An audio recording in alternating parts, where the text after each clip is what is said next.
they never thought it would ever be done.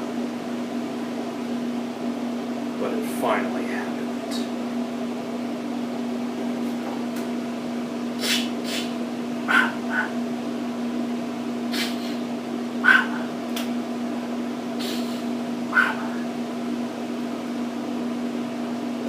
Anyways, hello everyone, it's me again, it's HorrorFan34, and welcome back to another video, and welcome back to the continuation of my reviews for the Friday the 13th franchise. And it's kind of ironic, because I wasn't really keeping track of my days, because I completely forgot that this upcoming Friday, today, was Friday the 13th. So it was kind of in the right, kind of at the right moment. I was reviewing all these Jason films up until today.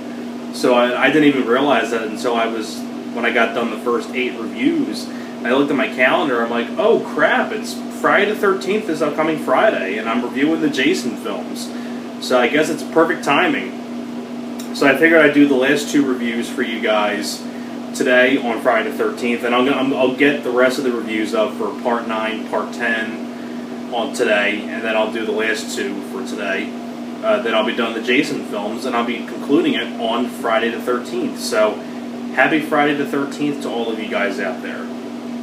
Now we are getting on to the film that for years people waited for, and they finally answered our prayers in 2003 with Freddy vs. Jason.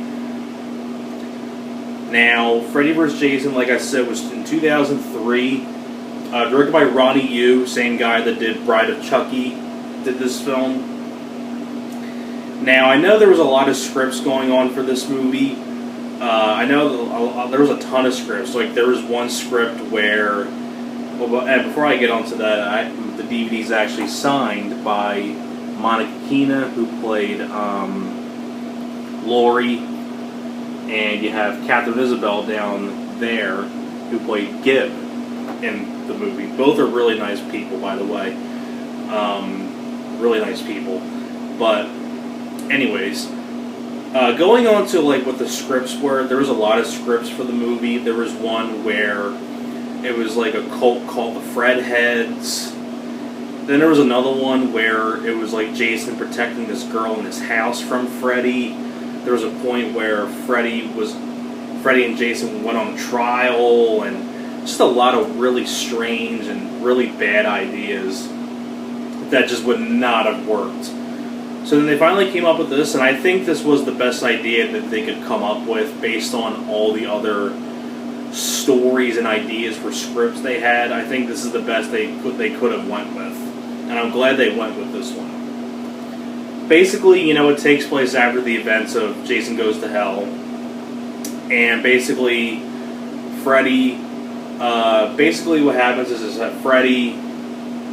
like, not many people remember Freddy anymore, and Freddy wants people to remember him again, so he goes to get Jason and wake Jason up from hell by pretending to be his mother, and basically tells Jason to start killing people. But what happens is Jason pretty much starts killing, like, the victims that Freddy wants to kill, and Freddy's getting pissed off.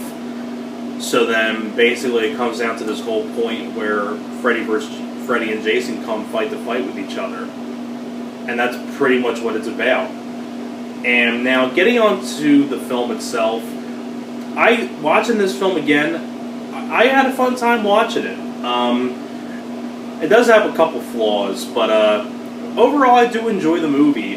First off, the big plus I can give, one of the big pluses I can give is Robert Englund. The last time we get to see him as Freddy Krueger, Robert Englund does a great job. It was great to see him as Freddy one last time. And, you know, I think Ronny Yu did a solid job directing this. I know the one thing I personally kind of wish that this movie was a little different of is that they would have gotten Kane Hodder to come back as Jason. Because I don't know if it was like one of the producers or... it was something like, I don't know if it was one of the executive producers or what, who thought Kane Hodder was too fat or something like that, and they didn't want Kane Hodder back, so then they got Ken Kirzinger as Jason. Not to say Ken Kirzinger did a bad job, I just kind of preferred it would have been Kane Hodder. But, you know, Jason still looks pretty cool in this, but I much prefer to have Kane Hodder versus Robert Englund. I think that would have been even cooler. But Ken Kirzinger does a fine job. Also forgot to mention, too, when the Jason Takes Manhattan review, there was this one scene when Jason's in the bar area and he throws a guy across the counter. That's Ken Kirzinger. I wonder if that's Kane Hodder saying, "Hey, you took my role of Jason in Freddy vs. Jason. Get out of here." You know, I always kind of thought that.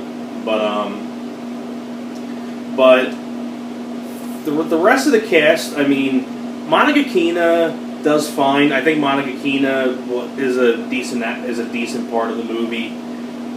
Not to be honest, I'm not really much of a fan of Jason Ritter.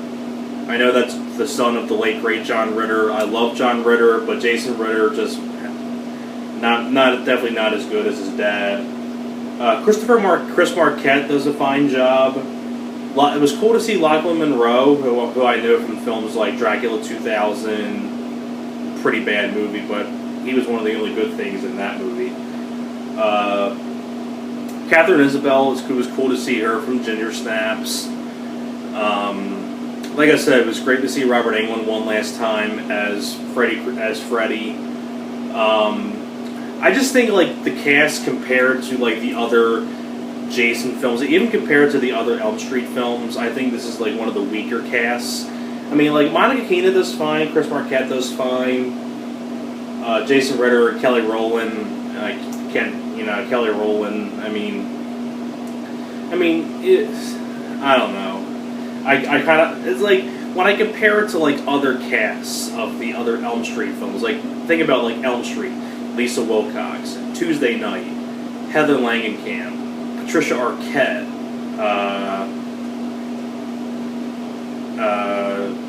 the girl from Part 2, I don't remember her name, but like those, and even in like guys in the Elm Street films, like I say even Mark Patton from Elm Street 2 I enjoy. You know, Johnny Depp. I mean, who else? You have Ken Sagos, Ronnie Eastman,